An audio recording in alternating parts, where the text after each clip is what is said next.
The remembrance of 3 photos. I believe that above all, each one's life will be decided by a single event.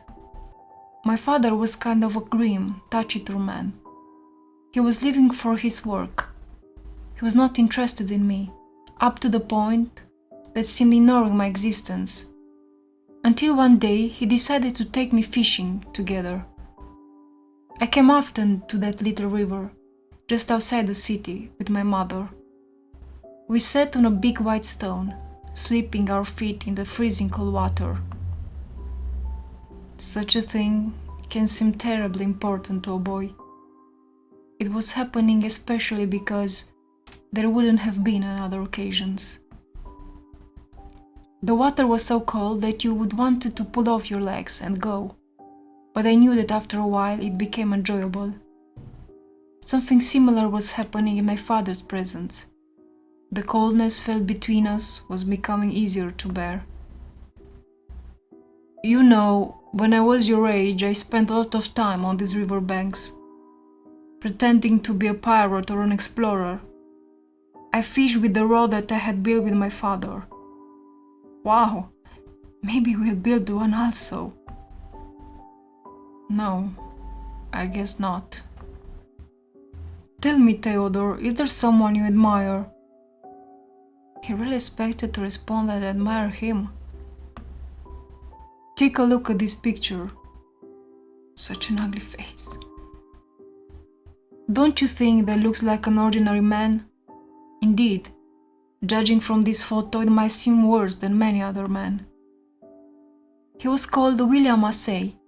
Few remember his name, but every day there are people who can regain the use of their legs due to his discoveries. They mocked and obstructed him. They tried to block him to pursue the way that has managed to make accessible.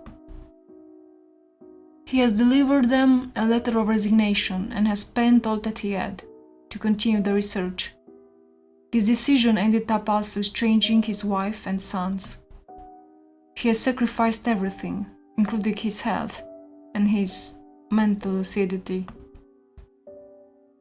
What do you think he felt when his first patient managed to stand on his own feet?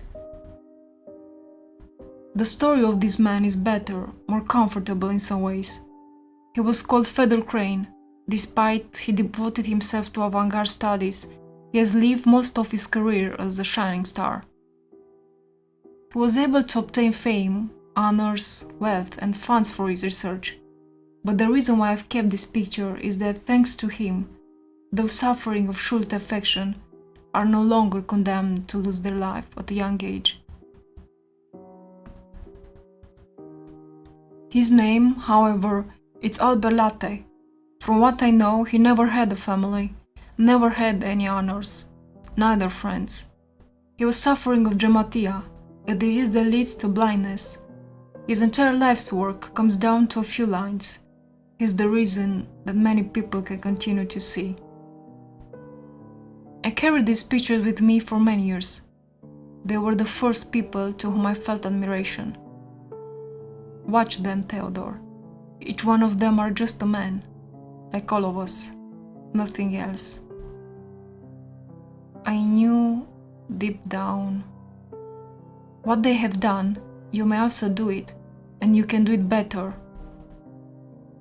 It was his way of taking care of me before he was leaving. I hope these pictures can always remind it to you.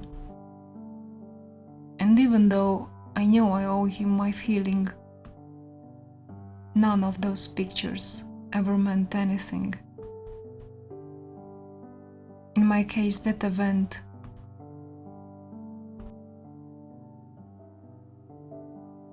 was the death of my mother.